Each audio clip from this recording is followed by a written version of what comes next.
વાત તારો બાપ આખો દાડી મથે તો નહીં દેખાતું? દેખાય તને ખેતરમાં હેડ્યા હશે. આપણે 12 વીઘા જમી છે 12 વીઘા. અને પેલા 4 ભાઈ છે. હા. ઈયન 2 વીઘા આવે. હવે ધંધો કરો, ઈ જમીન લેવા તાકે છે અને ભીખ માજીને મરી જાવ ગેમ ની બેમ રમો છો. હેડ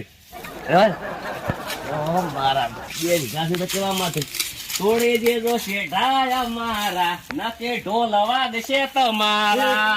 હે પ્રભુ પેલા છે ને ઓભળાવે છે બધું. અરે લાગે આપણો ઓભળાવે. એ બુધરા કેમ કે છે લે? એ માર ખાવા માંગે છે. ઉપર મને જવા ચેરે જાવ છે મારે. હેડો તારે હેડ દે. આ બેન છોડવાના છે. તારા બાપો ભળી ગયા ઠાબકાવ છે મને. એમાં કચો બીવાનો આવે છે કોઈ બિહાવાનું તારા 2 વીઘા વેસાવી છે એમ? હે? ના, વેસાવી નહીં. તારા 2 વીઘા વેસાવી કોમ ધંધો કરતો કરવો નહીં? હે? કોમ ધંધો કરતો કરવો નહીં? તમે જોયા તમે. અરે દાડો ઉગીને ઓભળાતો જાય છે. હા તો પાછો ને ઘરે જઈને ન્યાય લાવો. વેચીને પાછો